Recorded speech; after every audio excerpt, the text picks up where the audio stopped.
Once again, here's your host, Michael Corbin. And welcome back. Our number is 1-800-836-2009, 1-800-836-2009. Now, as I mentioned earlier, today I was able to interview a very interesting gentleman who he's had a very illustrious military career, and he's quite a guy, and I really enjoyed the interview I had with him today. But anyway, joining me tonight from Canada is Len Osanik. Did I say that correctly, Len? Osanic. Osanic. Okay, I'm sorry.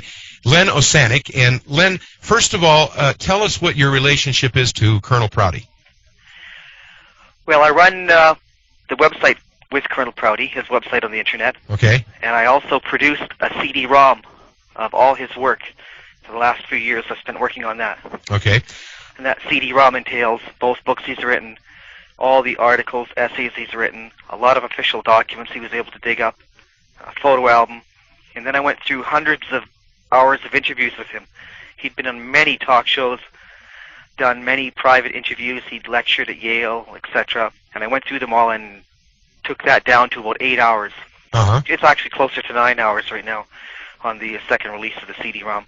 Okay. I have 9 hours of audio of, different questions, the best of Colonel Prouty, if you will. Okay, now what I want to do is, for a couple of, during the National Hour tonight, I want to mention a couple of times how much is the CD-ROM in the first place? $34.95. Okay, how do people get a copy of this? Because I want to talk about it, and of course, as I've mentioned at the beginning of the program, I was able to interview Colonel Prouty today, and we're overcoming some little technical difficulties we're having in our studio, but we are going to play excerpts of that interview today. But how do people get a hold of a copy of the CD-ROM? Okay, well, first of all, I'll give you a phone number you can call. The area code is 604-525-3974. And you can ask for myself, Len Osanik. Okay, that's 604-525-3974. Right. Okay. During business hours. I'm on this line right now, so I won't be answering it tonight. Okay. But secondly, there's a website for Colonel Prouty, and the address of that is ASTRIDMM, that's ASTRIDMM.com/Prouty,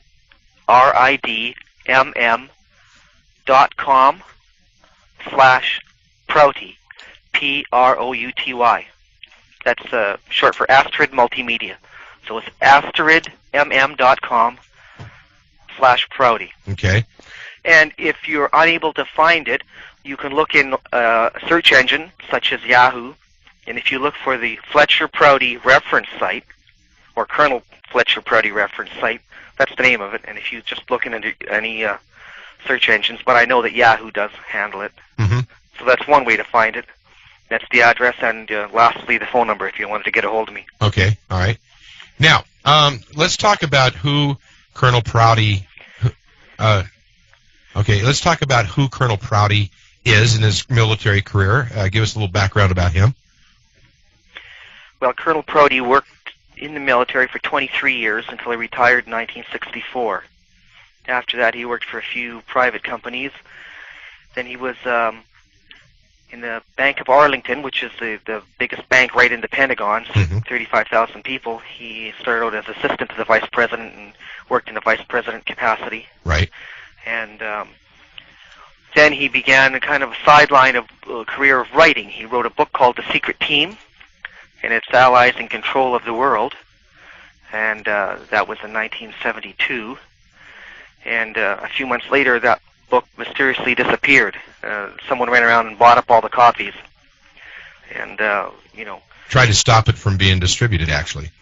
It's kind of like it was a non-event. You hear about that in other countries where in England, Spycatcher or some other book is banned, but, you can buy it anywhere else. Right. Same thing happened here. This book just went around and it was disappeared. And then Fletcher went to write for a few magazines where they would buy different articles of his regarding covert operations, the CIA, and mostly the JFK assassination, because he had a great insight into that. And then he was working on another book called The Saigon Solution, and with Oliver Stone's film JFK being released, Oliver Stone read a few of the articles that Fletcher had written, and so he asked him to become a consultant for the script, And then the character, the Man X in that film, which was played by Donald Sutherland, Right. that was representing Colonel Prouty's career. Okay. So that was kind of the mystery man that had worked in the Pentagon previously, who had retired, who knew quite a bit about covert operations, who knew about how these things are carried out, and then he went forward to talk to Jim Garrison and let him know that, well, he wouldn't be there testifying, but Jim Garrison was a lot closer than he ever really thought. And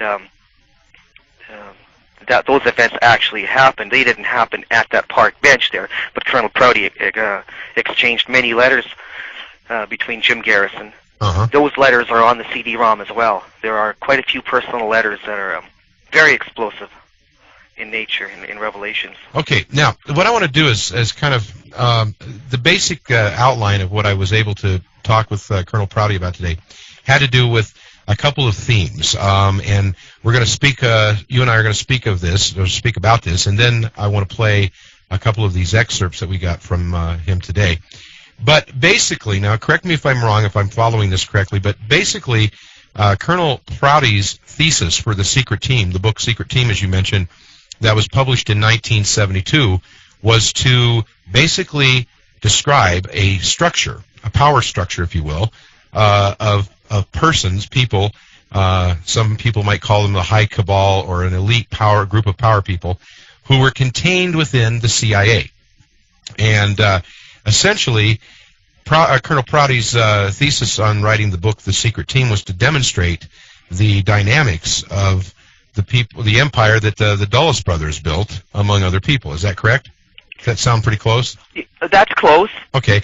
And, I wouldn't nail it down to the CIA. Okay, all right. Because it could be elements of, but what you're getting at is a secret organization working independently of government while infiltrating it completely. Okay, now hold that thought right there, Len. We're going to take a break, and when we come back, we'll pick up where we left off on that, okay? Len Osanik is my guest, and we're talking about, this is a very interesting CD-ROM. It's the collected works of Colonel L. Fletcher Prouty. As you've heard Len describe, it's available for sale. Get pen and pencil ready during the hour, and we'll give out information again as to how you can get a copy of this. It is a rare, it's a collector's item, I think. Contains a lot of information. Stay tuned. Our number is 1-800-836-2009. We'll be right back after this.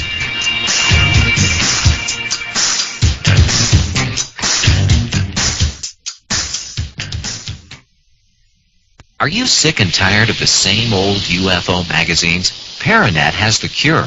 Continuum. Paranet's quarterly magazine is packed with stories you're not used to seeing in the other magazines. There's a regular series on the need to establish a first contact science, written by a psychologist on the alien abduction phenomenon.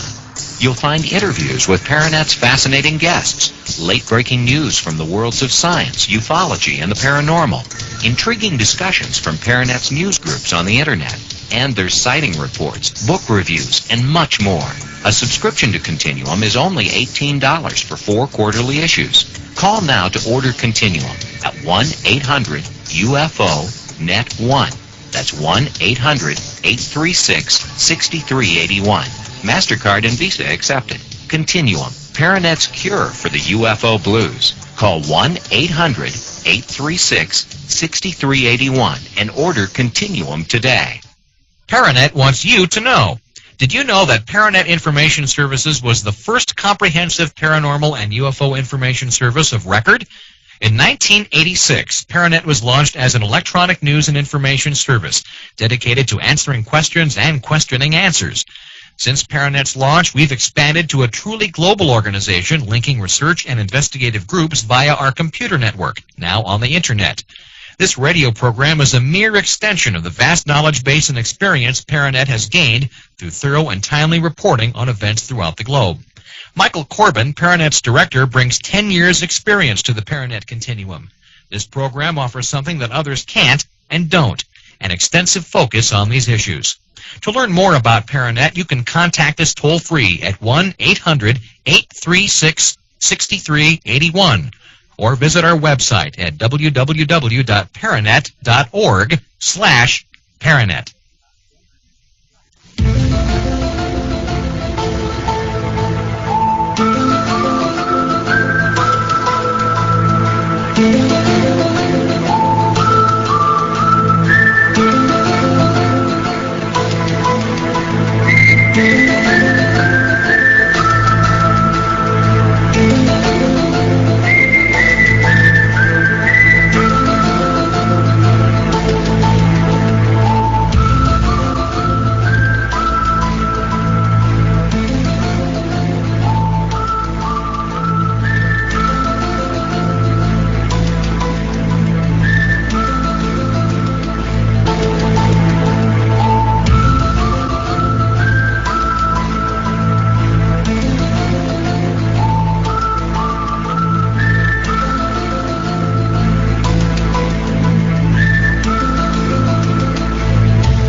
The Paranet Continuum is produced by Paranet Information Services, the world's oldest and most respected network of the paranormal. Now back to your host, the director of Paranet, Michael Corbin. And our number again is 1-800-836-2009, 1-800-836-2009. We're talking tonight about Colonel L. Fletcher Prouty, who has had quite an illustrious military career and was in the center of the hurricane, if you will, the eye of the hurricane for many years.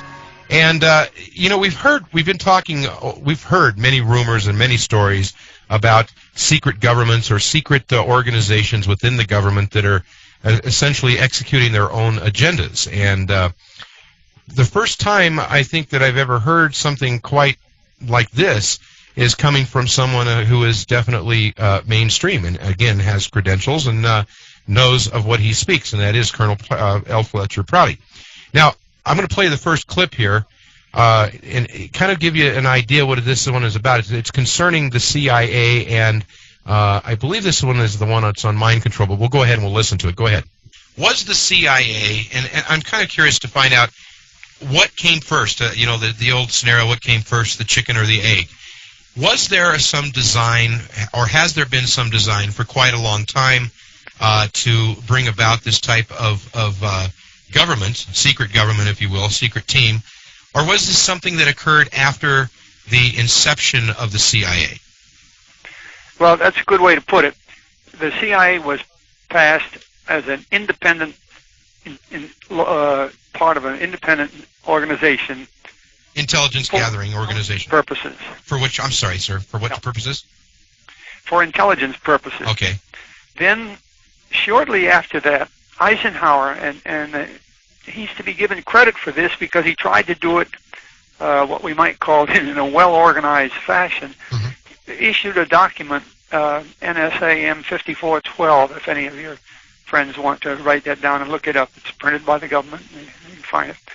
And this said that the CIA would be responsible for covert operations that it was directed to do, directed by the President, by the National Security Council, and then they would, rather than have their own aircraft, their own artillery, their own weapons, they would get those from the services, because after all, the military had them. In fact, one time I shipped 42,000 rifles to the rebellion in Indonesia. I mean, it's sometimes a pretty large things.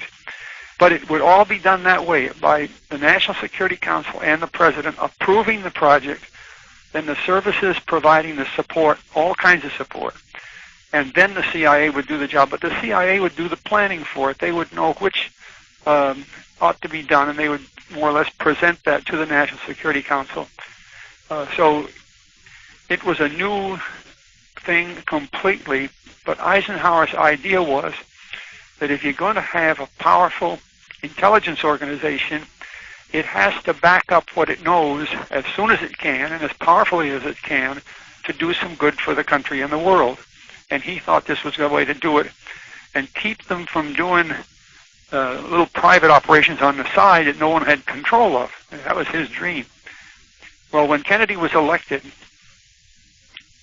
just a few days before before Eisenhower left office, he had an important personal meeting with Kennedy describing this, and then made a public speech about it, that the CIA's role was intelligence and so on, and how it would be controlled by the President and so on. That was the original intent of the law. That's the way the law was when Eisenhower signed it. So it would be under the control of the President.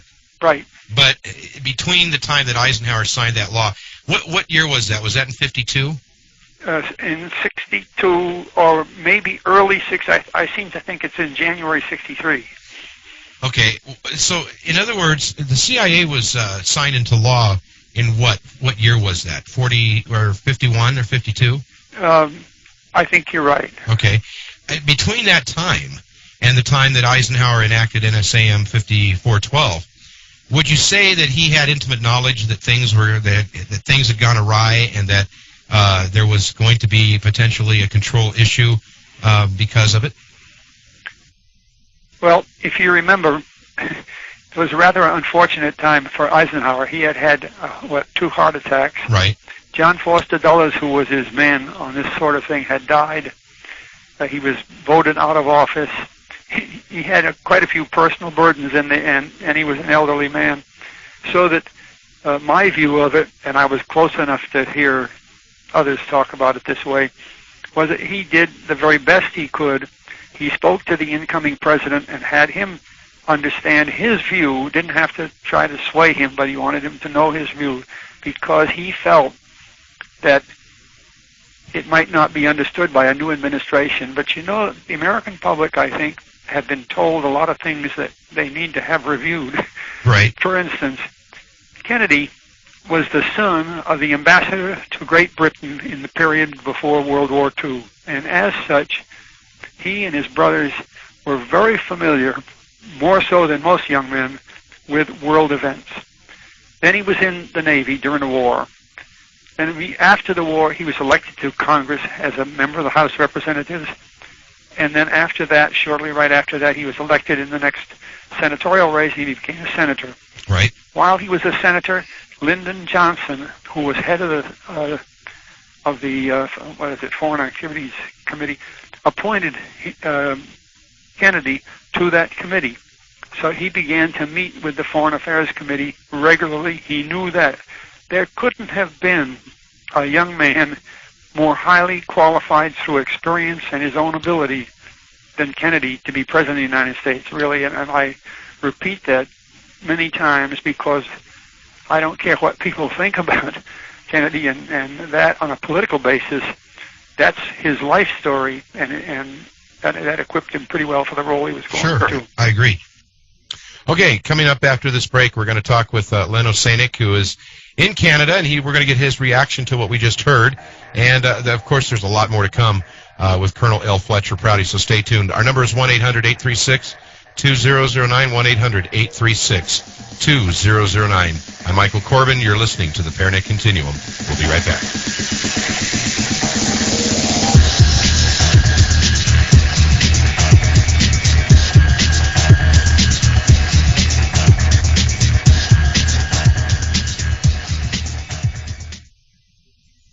Paranet has been on the information superhighway since before there was an internet, and during the last 11 years we've collected an incredible amount of information on UFOs and the paranormal, and you can see all of it on our website. The address is www.paranet.org/Paranet.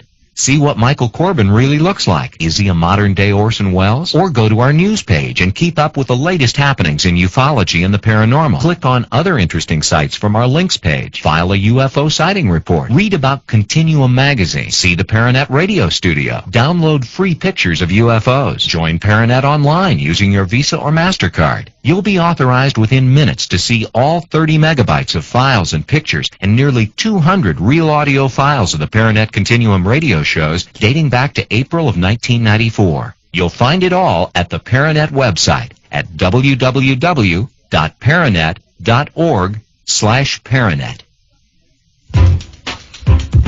Pilots depend on accurate, timely information, both in the cockpit and on the ground.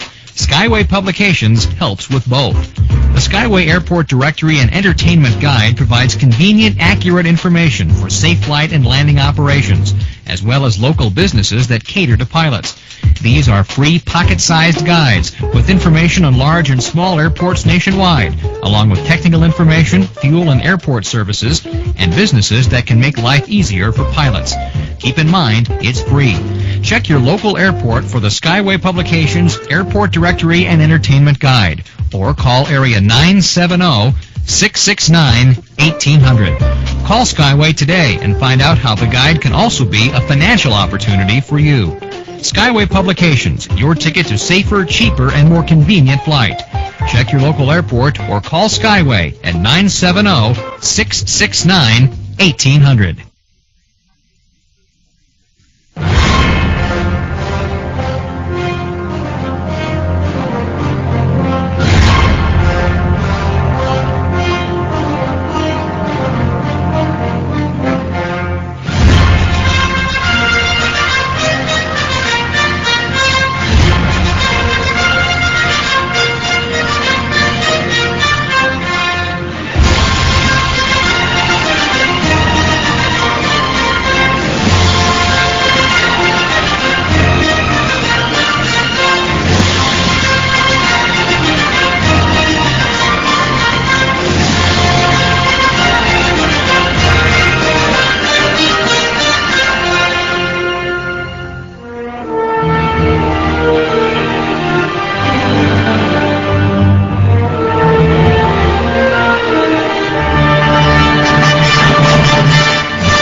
Pilots depend on accurate...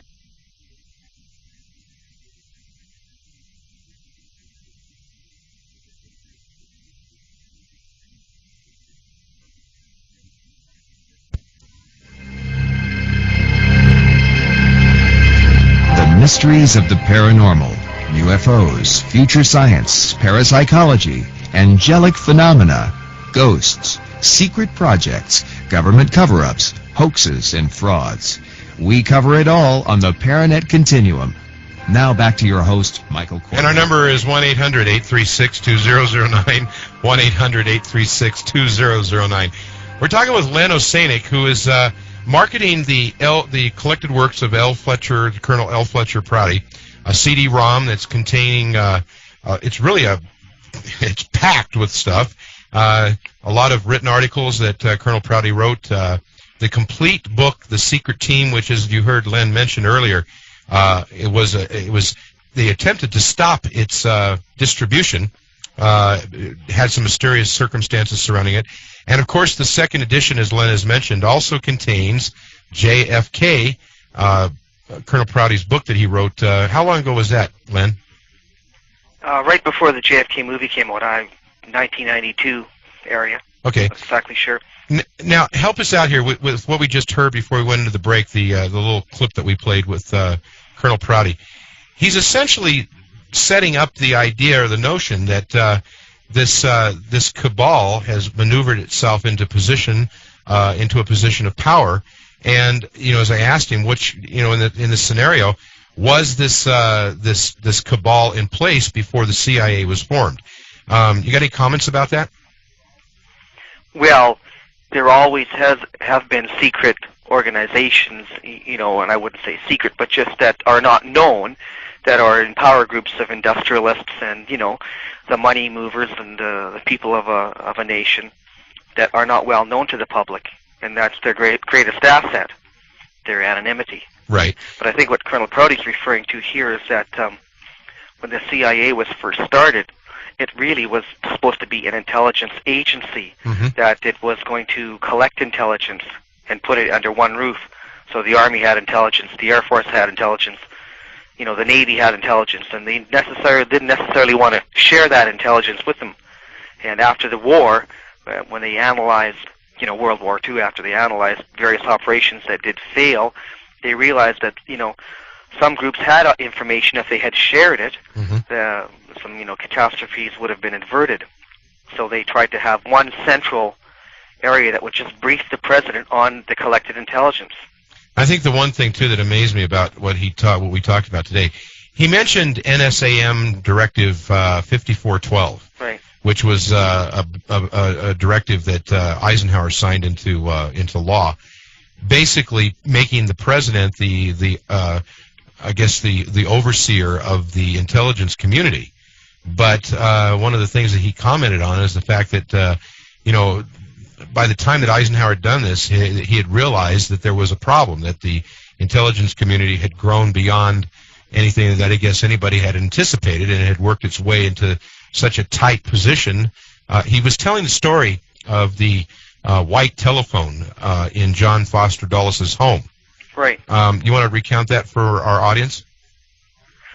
Well, basically there was a problem where a plane, a CIA plane, I guess Alan Dulles' personal plane, had taken off with several high-level security personnel and was actually shot down over Russia. And right. I guess they had gone off course. And this was going to be a big coup for the Russians that they were, kind of flaunting. They'd, captured all these spies and whatnot. And Alan Dulles didn't even know the plane had taken off. And when he got together with his brother, John Foster Dulles, they just realized what an embarrassment this was going to be. And so when they called Colonel Prouty over, because he was the Air Force liaison officer, they got together and were trying to figure out some way they could get out of it without having to explain to, Eisenhower that Alan Dulles' personal plane was missing and he didn't even know about it. Right. So while they were there, John Foster Dulles just picked up a phone, and it doesn't even have a dial on it. He picked it up, and a voice answered, and he said, "Get me so-and-so." And this fellow was in Moscow. Well, he made that call, and he said, "Listen, we're in a predicament here. This is the truth about this thing. This is not a spy mission. This is some other operation that was going on. But I know it looks bad for us. You've got to do us a favor and give us that plane back, give us the men back, and we will make it up to you in some other way." And I'm not quite sure what that was. Well, sure, but In owing a favor or money or something or other. But that whole political situation was eased like that, and they just said, if you can get a plane to a certain location in 2 days, you can pick up the flyers, the men and whatnot. So Colonel Prouty was just told, okay, get a plane to the city, get there, we'll pick him up, you can take the plane back and whatnot. And actually, I don't think that plane, it did crash.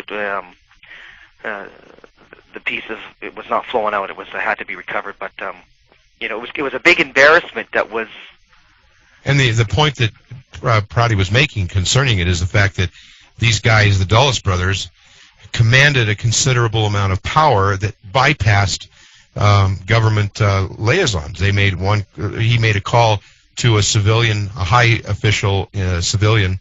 Someone very important. In Moscow. Yeah, and that person would even be higher than someone in their military. Right. Whoever captured these flyers in the plane, a general was probably, taking credit for it and saying, look what I've done a good job here, right? And he had to be told to hush up about the operation. He wasn't allowed to talk about it, and they were sending the Americans back.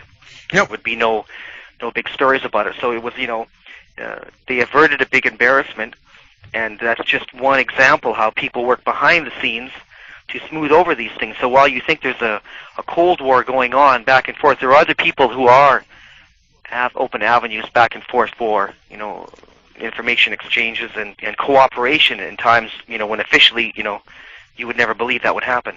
The thing that really amazed me when I was talking to him was the idea, the notion, I guess, that all of these events that have occurred in our modern day history, from the 30s, the 40s onward to modern present day, just like he talks about the military equipment that he moved, half of it he sent to Vietnam, and this is in 1945. Half of it he sends to Vietnam, the other half he sends to Korea, and yet there was no military conflicts in Korea or Vietnam at the time. And it wasn't until the early 50s that we even had a military confrontation in Korea. And he's saying that essentially all of these things were planned. Do we get to the point to where there's a possibility that, say, the Cold War was an engineered, contrived thing? Well, you would have to draw that conclusion because it certainly couldn't be by accident. And, bankers, people who lend one government enough money to arm themselves and then lend another government the same amount of money, similar to between when Iran and Iraq were fighting each other. Right. I mean, they were both spending about $50 billion each to fight until they finally, fought each other to a draw. So we arm and finance both sides, Right. Opposing sides, and let them go at it. Well, yeah, and I wouldn't even say it with we. I just say, let's say a group of neutral bankers that Okay. are, lending money to America and also lending money to the Soviet Union for that time. This kind of activity is not unprecedented in our history either. I think don't we find that these same bankers and characters were financing Hitler and even as far back as Stalin and Lenin? Well, especially the Soviet Union, and it's documented, the events leading up to World War II and the people who put Hitler in power. So, it all does revolve around money, although there are, other just political events that happen that evolve. But, Right. Once you get a snowball rolling, It's difficult to stop. happen, right? Yeah. So, the biggest thing that happened is they finally figured out the only way to really end the Soviet Union was to bankrupt them. So if they could just outspend them, with the Star Wars program and other initiatives, the Soviets would be forced to, either keep up with it or just totally withdraw. And finally, that's what happened to them. Uh-huh. They went bankrupt, but at the same time, America overspent. They had they went from the biggest debtor nation to, Yeah. in very few years. Okay. The whole Reaganomics and whatnot. Right. Well, I mean, how much of a Cold War is a put on and how much of it is just an effort and a political facade for these money-making schemes, really. Right. We're going to find that out, too. Stay tuned. We're going to take another break. When we come back, we'll be joined with Len Osanik, and we're talking about L. Fletcher Prouty. We'll be right back.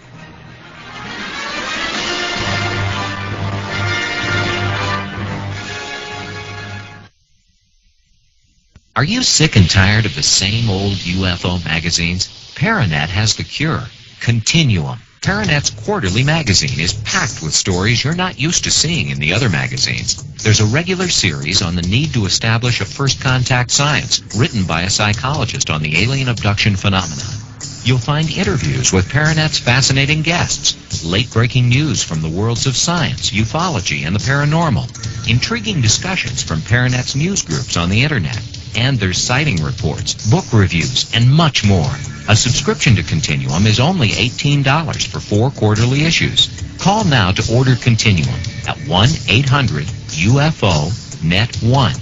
That's 1-800-836-6381. MasterCard and Visa accepted. Continuum, Paranet's cure for the UFO blues. Call 1-800-836-6381 and order Continuum today. Who says you can't get something for nothing? The Paranet catalog contains detailed descriptions of all of the Paranet radio shows produced since April of 1994 and shows you how you can order them on audio cassette for as little as $5 each. Are you on the World Wide Web?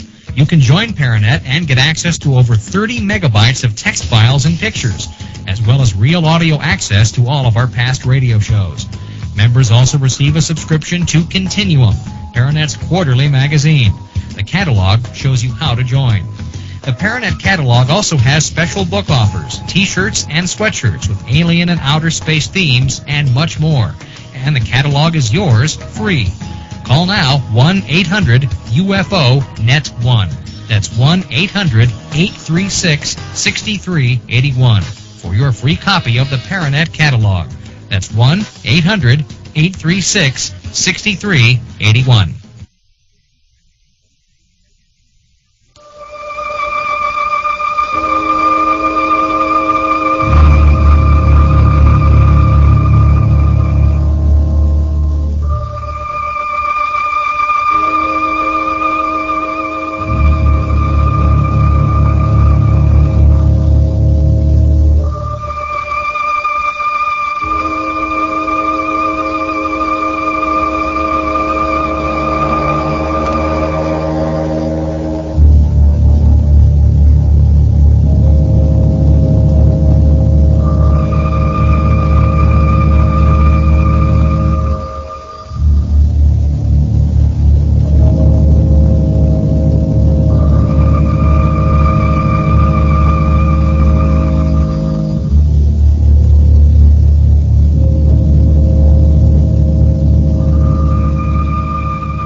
Truth is sometimes stranger than fiction.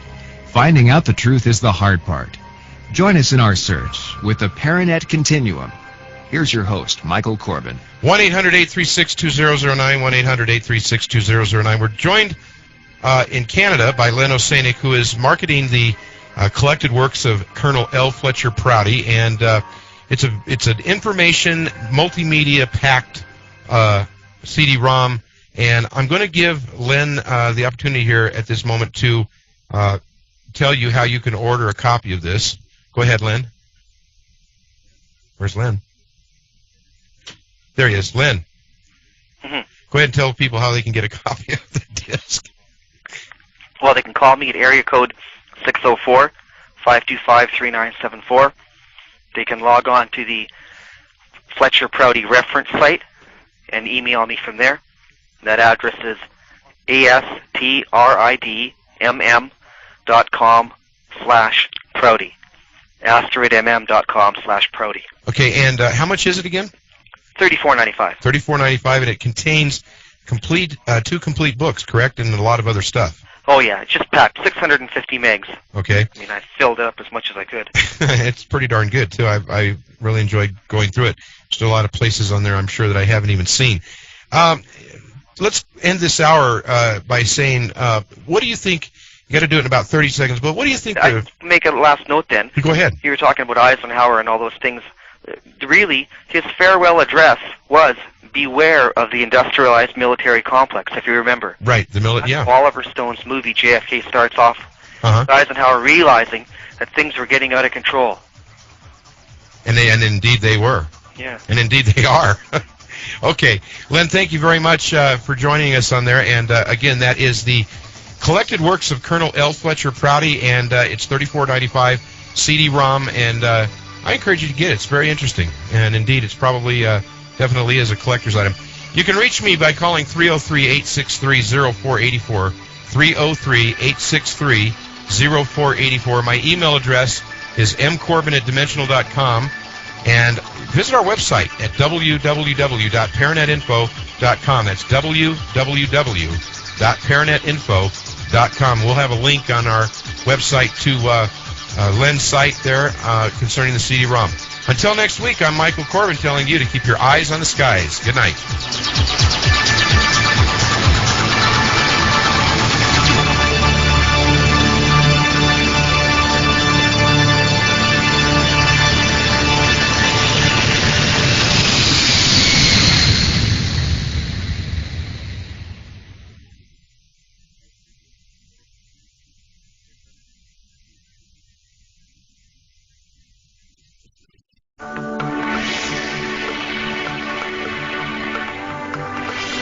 The mysteries of the unknown, UFOs, alien abductions, wonders of the world, ancient archaeology, ghosts, apparitions, secret military projects, futuristic science, government cover-ups, hoaxes and frauds. Join us as we embark on another edition of the Paranet Continuum.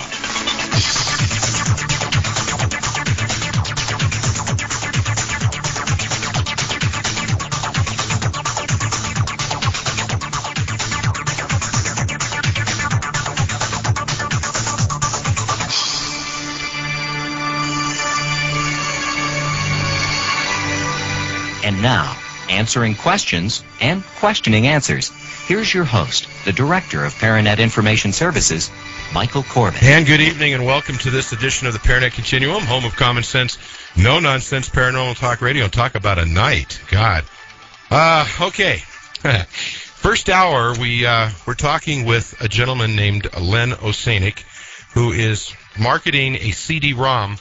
It's called the Collected Works of L. Fletcher Prouty, and for those of you that didn't catch the first hour, Fletcher Prouty is a very interesting person. I interviewed him today at noon and talked with him for a little over an hour.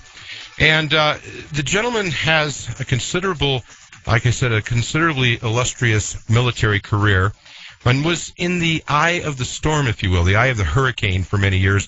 He was on the inside track in the Pentagon and in the military, and was also the character in the movie JFK, Oliver Stone's movie JFK. He was known as Mr. X. Donald Sutherland played the part, and if you recall that movie, Mr. X was the guy that talked to Jim Garrison and told Jim Garrison that about all the stuff that was going on surrounding the presidential assassination of John F. Kennedy back in '63. Anyway, we're going to be talking with Len Osanik, who's joining us from Canada tonight. And Len is marketing the CD-ROM, as I mentioned. And Len, welcome back to the program. Back. Listen, before we get into it, now I've got, I guess, the meat of the interview that I had with Colonel Prouty today is what I'm going to be playing here very shortly. It's about a 20-minute segment. So what I want to do is, before we get into that, I want to give everybody an opportunity to write down the information about the CD-ROM and how they can get a copy of it. So let's go ahead and start with that. It's $34.95, correct? Right. Okay. Give out the information as to how they can order it from you. They would contact you either by phone or they can order it right off your website, correct? Right. Okay, go ahead and give out that information. Well, the phone number is area code 604-525-3974. And we have a website called the Colonel L. Fletcher Prouty Reference Site. If if you do a search for it, just type in Fletcher Prouty reference site. You'll find it on Yahoo for sure.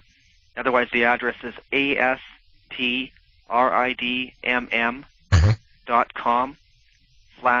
Prouty. Okay. Now, I'm going to set up this piece that we're going to be playing. And basically, one of the big interesting things that I have an interest in myself is the mind control program, MK Ultra, as it became known to the public. In the middle 1970s, I believe it was 74 or 75, the word MK Ultra came out into the public venue, and there was Senate hearings that were convened to discuss what MK Ultra was, and it was the CIA's mind control behavioral modification program. And I mean, that's about the best description that you're going to get, because a lot of the documents that were relating to MK Ultra were ordered destroyed by then Director of Central Intelligence Richard Helms. Now, Colonel Prouty is going to comment on this aspect of it, and this is probably, like I said, probably the most important part of the interview that I had with him. And maybe we should set this up by go ahead. Preface by saying that Colonel Prouty, working in the military for 23 years, worked in the Pentagon from 1955 to 64. Okay. 9-year period in which he held a very high office. He was one of only 52 people allowed in a certain level of briefings. So this is above top secret and, eyes only and all these different restrictions. Mm-hmm. One of 52 people who sat in on, the early morning briefings and discussed what was going on in the world and what the American, side would be on different issues. Right. So he had his ear right there to when people are making top-level decisions, even on operations that never, they didn't follow through with. Mm-hmm. He heard them talking about everything. And he's still alive today. He's 81, and over the years, since 1972, he has decided to write a bit about them, and now he's spoken to them on different interviews, and that's the kind of thing you're picking up on now, that it's really unbelievable that he's still alive and around and talking about things that he, heard firsthand. Right, and he was as you mentioned, he was in a very unique position to know. So when they would be talking about MK Ultra, which was research, the operational phase, which was then called MK Delta. So when some people say, well, that's right, we've stopped our work with MK Ultra. That's because that phase of it was just research. The operational phase was then, MK Delta. Right. And other, Bluebird and Artichoke and other. All those different little acronyms. Code names. Okay, let's go ahead and we'll roll this segment, and we'll join back up after we've done played it. Okay. I'm interested to hear this too. Okay, stand by. Go ahead. Now let's talk about the Nazis and the I guess the thing that's known as Operation Paperclip. Which one? Operation Paperclip. The one where we brought the Nazi scientists and doctors over. Oh yes. Okay, let's talk about that, because I know you had some involvement in bringing them over. You were the commander of the operation that actually provided the transportation or logistical support to handle that. Is that correct? Yes. But look, I think it'd be a good idea just for one moment here.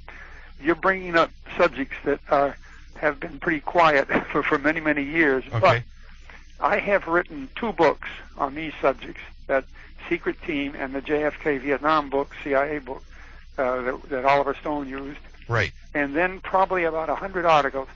I've had a new CD-ROM come out about 2 weeks ago, and it's available. And I think you know the contact for that. You can handle it. I'm not going to sit here and advertise. Right, I understand. But some of the material that I used, no other, at least civilian author, has had a chance to get hold of these things. And I have been writing this ever since, way back when I was at Yale. And anybody that questions or is interested in knowing answers to these and wants to see it in print, there they are. So I just wanted to mention that this is not imaginary. I had these things on my desk, and I still have them in my file cabinet. Right. Now, you wanted to know about Paperclip. Right. At the end of World War II, we knew that there were numbers of German and other European scientists who were very advanced in certain fields. In fact, the evidence of rocket aircraft that the Germans had flown, and and the nuclear business and things like that, the scientists knew about, and for some reason we didn't have quite as much experience in that as they did. So men like that, Werner von Braun, for instance, who built had the plans for the first flight of the rocket to the moon landing. Kind of interesting. We talk about that with a good senator on his way, ready to go. But they were all brought to the United States, and as many as they could, thousands of them. Well, we had to have aircraft pick them up that were not in the regular schedule system, and it just happened that as a function of my job in the Air Force in those days, I sent the airplanes for these men as they came over, 6 of them on one plane or 20 on another plane and so on. I think we brought all told about 1,500 or 1,700. Anyway, it's all, I'll have that all listed down.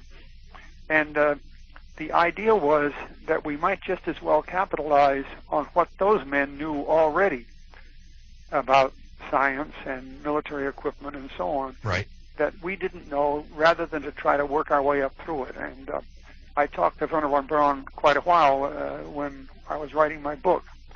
And it was when I was writing that book, and it was in the munitions book for the ROTC textbook. And it's amazing to listen to him because he was angry at Hitler, but of course you can't do anything if you're angry at Hitler. Right. That Hitler wouldn't use the nuclear weapons the way he thought they ought to be used, he being Werner von Braun. But yes, you're right. We brought, I think, during my time with Operation Paperclip, probably 4,000 to 5,000 scientists to the United States.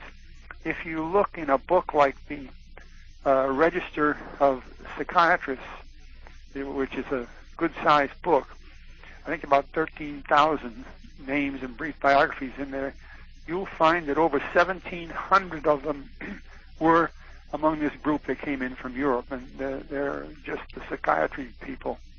Now, I'm curious about when we're talking about the Nazi Operation Paperclip and psychiatrists and people like that. I know that you've spoken to the subject of MK Ultra, which was the CIA's mind control experimentation. Mm-hmm. Now, of course, the country was shocked in the mid-'70s to hear that the CIA had engaged in covert or clandestine experimentation of drugs on unwitting American citizens, among many other things that were allegedly done, and that several of the records for those projects were destroyed by Richard Helms. Now, I'm curious to find out what the thrust was of MK Ultra, and whether or not, and this probably calls for speculation on your part, but I would appreciate if you could speculate for us. What was the main thrust or the main purpose of behavioral modification programs that the CIA was looking into? With what you know about the kinds of things that have gone on and what the CIA has maneuvered itself into place to be, could it be possible to speculate that MK Ultra was essentially a program that they wanted to utilize to make their job of management of societies, including the United States, easier? You know, that is a very, very important question, and I hope that your audience understands the area you're getting into. CIA was not designed to do mind control work. Right. It was created to do intelligence work. In other words, to somebody else's mind, but not mind control. Right. By I'll say the latter part of the 1950s, CIA was given the job of this MK Ultra, which is the mind control and related works, and very elaborately so. It was no small deal. And I'm sorry I can't sit here and read a paper that's 14 or 15 pages long, but I have that material. But I would like to recommend to any of you that are really interested in this that there's a fellow named Walter Bowart, B-O-W-A-R-T. I'm familiar with him. Okay, who has written the book Mind Control. Now, I worked with Bowart, but anyway, there is a marvelous book, a very authoritative book on this subject of how MK Ultra came into being and all that. I am not experienced in the mind control work myself. I understand. I had to put it together, and I had to bring people over from Europe and that sort of thing. So I know about it, and I know a lot about it pretty well. I think that I'll have to say that's the way you can get a good answer, good, believable answer to your question. Okay. Now, one other question if I may, on this particular subject. You said that Dulles or whoever, the CIA, was given the task to get into mind control. Who was the person giving the orders to do this? Well, it takes the president. What they did is, first of all, there were committee meetings at various parts of the government when it was realized that there was this resource available for controlling minds, and even more than that, controlling everything you do, and that we ought to study it, and we ought not to be blind to it. We should be leaders in the world in it. Having done that, the committees then went to the National Security Council and briefed them and convinced them that this should exist. And in being asked, well, are we going to set up a new organization for this? And they said, no, we'll make the CIA responsible for it. They've got the people that can do it, and so on. So the National Security Council then went in, as is their business, the National Security Council, to brief the president, who was Eisenhower. And having briefed him, he agreed to establish this organization, this responsibility under the CIA. However, he stipulated clearly that it had to have been approved by National Security Council, by the president, and that any equipment or other things that had to be put together would come from the Defense Department. But it's a very highly formalized bit of work, but it's under the control of the CIA. Okay. Let me ask you one more question that might be speculative or would require speculation on our part. I'm curious to know if you have any feel or understanding of why, and this might sound like an offhand question, but it's something that's on the minds of several people. Why does the occult figure so prominently in the MK Ultra background? Is there some reason for that? Well, first of all, because it's so effective when it's done the way they do it.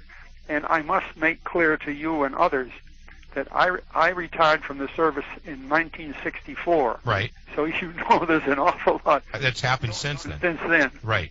But it's like when you plant a tree, the person that puts the roots in the ground made the tree. So in a sense, I listened to the early work on this, and I have books on it and all that sort of thing. But I just think it's fair to you and your listeners that they know that I'm not day by day current. But it was clear to me, for instance, if you look in this Register of Psychiatry, which is a national book, you'll find out that out of about something like 13,000 people in it, a large number are in this group that was flown over in the early question you asked me about what the heck is that, the flights across the ocean with all these people, Paperclip. Right. They're the same names, Paperclip, are in this Register on Psychiatry. It is a very dominant activity, but few of us understand it. It's something too that, as you said earlier, that would require some attention, shouldn't it? Oh yes, very much more than it gets. Would you say it could be the heart or the meat of the entire subject? Well, from one point of view, yes. We break these up into several different things, but this mind control stands by itself as a real serious problem, real potent problem, because the state it's in today is so far above anything we generally knew about in my active time. Okay. Would it be fair to say that perhaps a lot of what they discovered and perfected under the experimental phases could possibly be operational today in the world? Oh, there's no question about that. Not just our own program, but others in the world. The Soviets, the Chinese, the British. They're nothing to stand, and they meet together. See, this is the other thing when I was talking about governments. At that level, when you're talking something like that is so potentially dangerous, it's not a military agreement you have to get together. it's even more important than that. They have to agree on what their limits are if they think that humanity is going to stay together, because some of these things are extremely dangerous and extremely powerful, depending on who's got control of them. Uh-huh. Let me ask you another question. I know you commented on the CD-ROM that you talked about, which our listeners are going to be able to get a copy of, ordering it from Len Osanik. But you commented on the subject of UFOs. Now, we have covered on a couple of programs. We've been dealing with several people. One of them was a Canadian researcher. What do you think the possibilities are that UFOs, or what we know to be UFOs, were in fact Nazi disc technology that was brought over here with the scientists that you're talking about, and that a lot of the reports, the UFO reports that have been turned in over the years, over the last 40, 50 years, are the product of observation by citizens and military personnel who do not know, the program and the design and that type of thing. How many of these reports could actually be attributed to possible technology that we were working on? That's a good question. When I was in Tokyo, I was the commander of an air transport squadron that, among other things, flew from Tokyo to Hawaii and San Francisco back and forth during the Korean War. So we were like a bus company. We were regular customers out there. And in that period, I received a personal top-secret message from Washington saying, and it was sent to many commanders in jobs similar to mine, that if ever any crew members of my organization saw anything in the air that was unusual, unknown flying objects and all that, they were to immediately report that when they landed, and we were to question them thoroughly and then send that report to a certain office in the Air Force. Not long after that top secret message had come to me, and I had briefed my pilots that they were to keep their eyes open, and if they did, they were bound by their business to report it. I had a captain of a C-54 come in who had just arrived from Honolulu to Tokyo, and he said, "Sir, I'll have to talk to you about something we saw while we were coming past Midway." And he said, "My crew members saw it." He said, "I had more than 60 passengers on my plane." He said, "They were excited about it. I've got to make the report." So I did, and I sent it to Washington. I never heard of it again until about 2 years ago. I finally picked up some news about it. But these happened. Now, how do you explain an object that appears beside my airplane up there flying along? This thing would fly quietly beside them off to the wingtip, and then would zoom ahead of them almost as though speed was nothing, and would go up vertically when they wanted to go up, and so on. Right. And stayed in sight for about an hour. Well, we had to report it thoroughly because my passengers were reporting it all over the city of Tokyo, inevitably, every coffee shop there. Uh-huh. There is something, I just have to say that I can't question what they saw, so I'll say there is something that happens in the air, flying object, and I'll be darned whether it is U.S. or even human created, or whether there's a chance that it is from outside our own sphere. I see. Okay. I never got an answer to the letter I wrote, and I don't think I was supposed to, but somewhere there is an office that keeps these records, and somewhere they have a pretty good idea what they are. I get it. Okay. All right. Let's see. Let's turn our talk here now to things current. You've retired in what year did you retire? 63, did you say? 64. 64.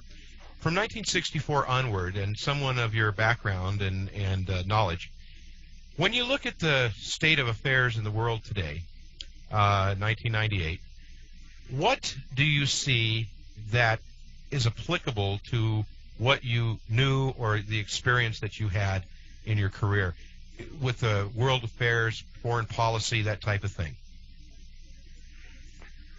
Well, I would say that from my point of view, I very shortly after retirement, I went to the Graduate School of Banking in Wisconsin. Right. And such men as Arthur Burns would be our lecturers and so on, and he was the head of the Federal Reserve at the time. I have been rather intimate with a certain group of bankers, and with my background, they wanted me in certain offices, so I served there, and I went to international meetings and so on, far beyond my banking experience ordinarily, and that sort of thing. There is power within that group, and I don't mean those that just go to work every day in a bank. I mean the money people that they represent, that we know about, but we don't know it enough. We don't know, we being the general public. It's a very strong function, of course. You control money, you control all the wealth, and you control what goes on in the world. Now, with the development of both transportation, which is global today, and most of all communication, Right. with the networks, all that sort of thing, the world is becoming more one world than it ever was before.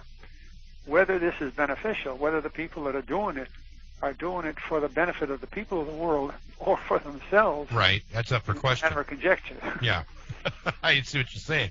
Is it fair to say that all the talk about a new world order, a one world government, could that possibly become a reality? Well, in using the word possible, of course it is. There are weapons out there that are far beyond anything that's ever been used, and it might be done by other means. This business of mind control is people better start understanding it and knowing what it can do, because it isn't just mind control, it's other things. They can create a type of illness that people get that makes them do certain things that they wouldn't be doing otherwise, and then or it tries to make them do things that there's no way in the world they can do, so they're ill and they're in hospitals. This mind control thing is, they're going to have to change the name of it, because it isn't mind, it's just human control, the control of humanity. And since I've known some of its leaders pretty well, I'm not really active in it myself, but I've known some of the people lead. I think that it is a subject that we are overlooking as a nation, as all millions of us, not just a few professors in high office. Let me ask you this, Colonel. What would it take today, in 1998, what would it take to stop something of that magnitude? Reverse its course or whatever. What would it take to reverse its course? Hopefully, education. Okay. In other words, the more people know about this subject, the more chance we have to identify it and perhaps control it. But with people being more or less indifferent, thinking this is just something out of the comic strips or something like that, you don't get a chance any more than you would with a dog that hadn't been trained. Right. You'd be afraid of him. If speaking to the listeners, what would you encourage them to do when you're talking about towards education and that type of thing? What would you encourage people to do to either insulate themselves or be able to avoid falling into whatever the game is? Well, I say this rather frankly because I've done an awful lot of this kind of broadcasting. I think most of you people who are in this type of broadcasting, where you try to open up subjects for a lot of listeners, are doing a very good job. And I did radio work as far back as the 30s. Right. I'm just not talking about any certain person. But in other words, without knowledge, you really can't go too far in any subject. Are there any telltale signs that people should be looking for, though? I mean, we're so grounded in our everyday lives. I'm sure that, you know, when we're talking about mind control or control of humanity, there are probably cues, or there are probably some type of telltale signs that people should look for. Are we looking at media? Are we looking at drugs that were prescribed? You know, there's a multitude of things that when you read the proceedings, the Senate proceedings on the behavioral modification hearings back in the 70s, it frightens you. When I read it, it chilled me, because a lot of the stuff that was talked about in there appears to be some, like, for example, the different types of drugs that they were experimenting with are drugs now that we see in our mainstream. Yeah. And, like, for example, I don't want to use names of any type of drugs, but there's a very popular antidepressant drug that is being prescribed today, I think overprescribed by a lot of doctors. Mm-hmm. That was one of the drugs that came out of MK Ultra research. Yeah. Are these things that we need to be watching for? Well, that's an example of it in one area. Other things we don't know much about is what really is the content and the structure of the food we eat every day. All we know is it comes out of a can. Well, what did the person intend when he prepared this and put it in the can? Right. I understand what you're saying. We have illnesses now, as I understand, and I'm no authority on this, that 100, 200 years ago people didn't know anything about. Things like that. It's, you can talk about general subjects, and I don't think people realize how serious it is. This country has actually a very inefficient transportation system. Now you have to know what I mean, the breadth of the field to see that. Uh-huh. But there's no reason in the world we can't have trains casually and efficiently running as they have in Japan at 250 miles an hour. And since that type of train has been put together and not a single one has had an accident, no person has been killed. Now, my word, we kill 8,000 to 10,000 people a year with trains. Now, that's just one thing. But why can't our people turn out things that are as good as that? And why do we expect that we should put everybody out on highways and so on when all they want to do is go from Chicago to Detroit? Right. Things like that we don't notice. We are so accustomed to it that we don't think about it. So we need to really wake up and smell the coffee, if you will. What? We need to really wake up and smell the coffee. Yeah. That's right. There's a lot of that must be done, and we must develop sources, people that understand these things, and give them the means, one way or another, of getting this knowledge to the public. Very good. Because that's where it begins. If the public doesn't give a damn, then the rest of it just goes to hell in a handbasket. Yeah. Absolutely. Well, Colonel Prouty, I want to thank you very much for the time and the interview. It's been very, very interesting. And as you just heard, we just played an excerpt of an interview I did with Colonel L. Fletcher Prouty today. We're going to open the lines. The number here is 303-860-1280, 303-860-1280, and it's pound 1280 if you're an AirTouch cellular customer. I'd like to hear from you what you have to say about what you've just heard, which I think is rather spectacular. And, of course, we will be joined by Len Osanik, who is marketing the collected works of Colonel L. Fletcher Prouty on CD-ROM, which is something you might want to get paper and pencil ready for to take down information as to how to get. We'll be back after this commercial break. I'm Michael Corbin. You're listening to the Paranet Continuum. Stay tuned.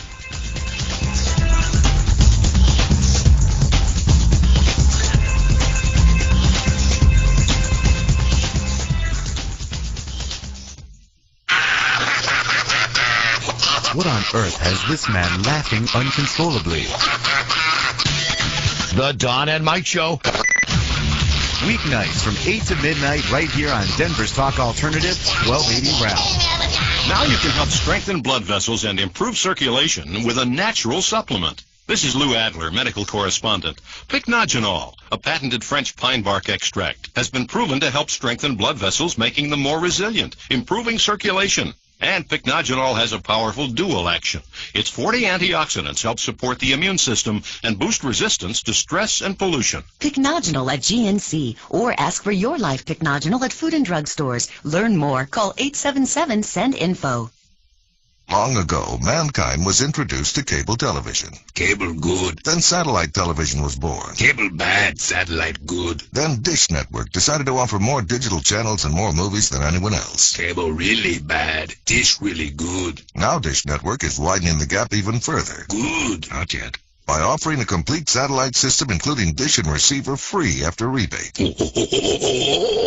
That's right, a complete crystal clear digital satellite TV system free. Cable pooey. This is the man, baby. Just call 1-888-499-DISH to get your free Dish Network satellite TV system. That's 1-888-499-DISH. Dish Network, available at Sears and other fine retailers. More TV, less money.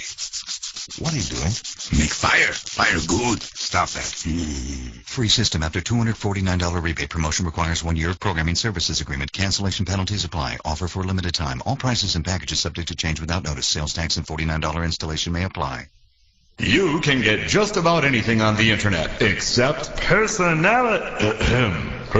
I just can't keep up with all this stuff. First the touchtone thing, and now this. No boring tech talk here. In fact, you don't even have to know a thing about the World Wide Web. It takes a lot of courage to get up here and do something that you know people will make fun of. Yeah. Join Lucas Boyd and Andrea Pearson for Cyber Guide Radio, the entertaining internet show that brings you the people that use the internet. Saturday night, 6 to 7 p.m. on Denver's Talk Alternative, 1280 Ralph.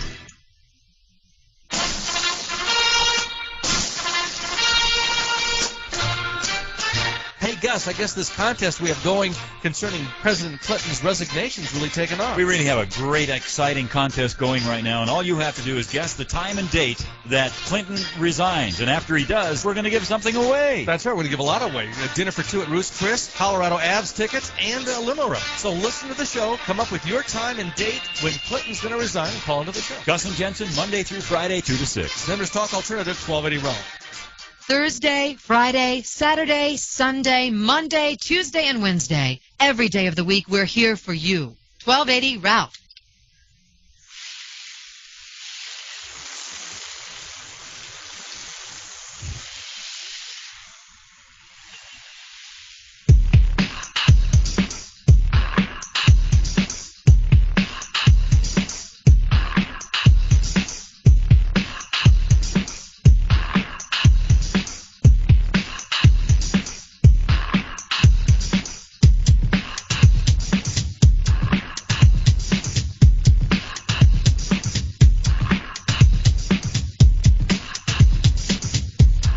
(303-860-1280). 303-860-1280 is the number. Give me a call. I want to get your reaction to what you just heard. That was an excerpt from an interview I did today with Colonel L. Fletcher Prouty. And joining me from Canada is Len Osanik. And Len is marketing the CD-ROM that Colonel Prouty has put together all of his, not all of them, but a considerable amount of his papers, written articles, and speeches. There's WAV files, audio files, and even on the new CD-ROM, there are video files. And Len, I understand that this excerpt that we just played, you've not heard before. I'm just curious what your reaction to it is. Well, I've heard very similar things going over all Colonel Prouty's work. Uh-huh. I think I should add that I run the website for Colonel Prouty, and we answer email. He still is active that way, so if you have a question, you can write into the website, and I'll forward it on to Fletcher and pass his reply back on to you.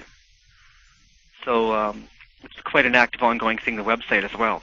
And there's a lot of articles. There's a monthly commentary we post. Uh-huh. So quite a bit of activity there. Just the CD-ROM is just, a collecting point of everything he'd written. He'd written so many articles, and people were always requesting, I want, like you say, articles on mind control. What do you have on this? What do you have on the JFK? Mm-hmm. What do you have on the creation of the CIA? So that was an avenue for us to really get a lot of documentation onto a viable piece of media. And like I say, 650 megs is all I could fit on that, unless I go to a DVD outlet, which I don't know if I'm going to bother doing that. It took me 2 or 3 years just to put this together. I'm curious, what has Colonel Prouty ever been threatened or attempted? Has anybody ever attempted to silence him? He's been threatened. I think the word threatened is maybe a little harsh. Mm-hmm. But intimidated, maybe? Yeah, which doesn't really go over. He really has seen so many books from ex-CIA people and other people who are just paid to write this information, mm-hmm. that he feels it's his obligation to level the playing field. So every few years when they come up with books that, or documentaries, Oswald did it, or this or that, the Mafia did it, he feels a little more obliged to release a few more documents, to the contrary, just to show what kind of role other people did have. Mm-hmm. And I think he's been very fair with that. He's been truthful. He hasn't slandered people.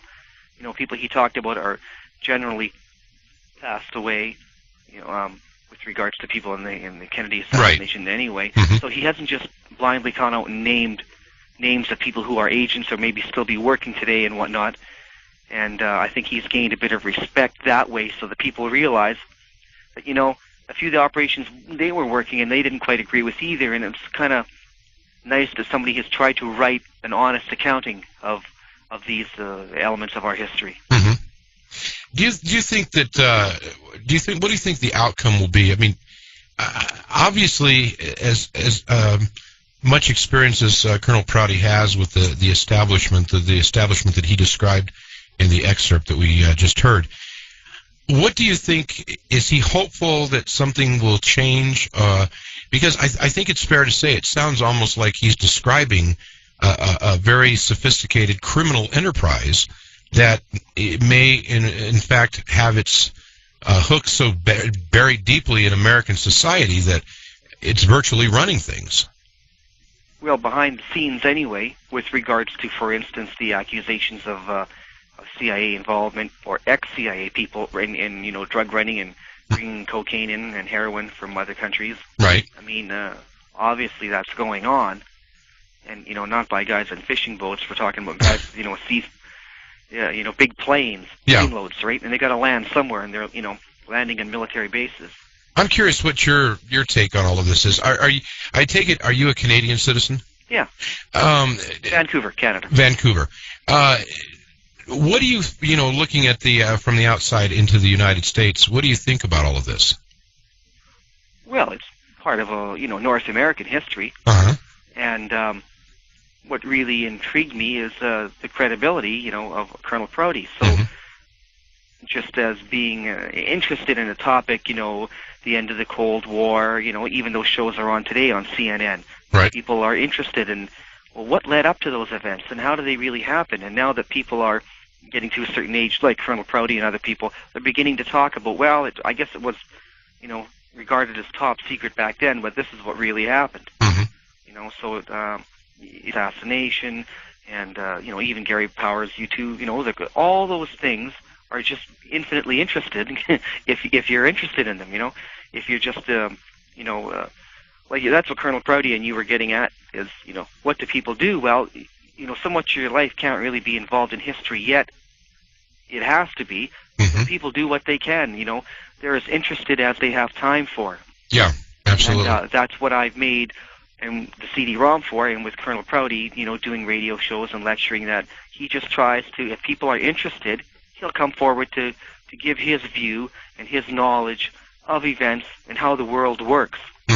So, world leaders, if they've got too much opposition, they are removed. People are taken from power. People are even assassinated, and even if they are the president. Right. So those things happen. If you want to learn more about them, there are avenues for that. And thanks to the internet, they're just getting out a lot more worldwide now. And and one of the reasons I said Fletcher does speak about that is to level the playing field. So for all the disinformation books that come out, there are a few people still writing and trying to keep things honest. Well, that's good. Give us kind of a rundown real quick now on what kind of features are on the CD-ROM. Well, as I said, there's over 8 hours of audio interviews of Colonel Prouty. Okay. And there's 2 complete books. Right. There's 2 complete books. What's the photo section? The Secret Team is the one. And then JFK, what's the subtitle of the second book, JFK? Vietnam, the CIA, and the plot to assassinate John F. Kennedy. Okay, and that one is also on this second edition of the CD-ROM. And as you mentioned, 8 hours of audio. Right. There's also articles and essays, all of the work that he has done from the 50s on, reports to the Joint Chiefs of Staff, all sorts, those kind of things. Okay. There's an official documents section to back up all the things he's been talking about. And there's also personal documents, letters to Oliver Stone, letters to Jim Garrison, letters from friends of his in the Pentagon, even after his retirement, discussing certain operations. For instance, the JFK assassination. Photo album, photos that back up some of the things he talks about in his work with the CIA. Personal photos. There's a video clip section. There's about 15 minutes there of video. with Fletcher, just explaining. So if people haven't met him or seen him, you can put a face to the voice. What his role was back from 1955 on, and what he did, and how it is that he has all these documents to back up what he's saying. Mm-hmm. Okay, and it's $34.95. Yeah. And how do they get it? Well, they can call me at area code 604-525-3974, and they can find it on the internet. And the website is Astrid, ASTRIDMM.com/Prouty. AstridMultimedia.com/Prouty. Okay. And the name of the site is the Colonel L. Fletcher Prouty reference site. And what kinds of payments do you accept? Do you take Visa, MasterCard? Generally checks. Generally money checks. orders. Okay. Right. It's quicker that way. And I've had a few problems with some credit cards and that, so most of the time people don't mind at all. I mean, usually people looking into this are just amazed that something like this is out there, and they're just happy. Yeah. Okay. Well, I mean, you've seen the CD-ROM. I think it's really well put together. It is very well put together. It's written in HTML language, so it's like a giant web page, and it doesn't take up any of your hard drive space at all. And it's very, like I said before, it's very packed with a lot of very useful information, very interesting. Yeah, I think it's 644 megs, and that's as much as I could put in there because you need a table of contents area and whatnot for writing a CD-ROM. Right. But, essentially 650 megs is as much as I could put on there. And it's packed. Oh, it's packed. If I had more room, I'd add more. Okay. Well, Len, I want to thank you for joining us tonight, and I want to thank you for arranging the very interesting interview I had with Colonel Prouty today. Okay, great. Well, maybe we'll have to do it again. We sure will, and we'll keep in touch, okay? All right, then. Len, thank you very much. All right. Okay, good night. Okay, that was Len Osanik. Again, he is the marketing director of the collected works of L. Fletcher Prouty CD-ROM. And if you're at all interested in any of the stuff that we talked about tonight, you might want to take a look at this CD-ROM. As Len mentioned, it's $34.95. It's on the website. And we will have a link to the L. Fletcher Prouty website on our website at www.paranetinfo.com. Again, that's www.paranetinfo.com.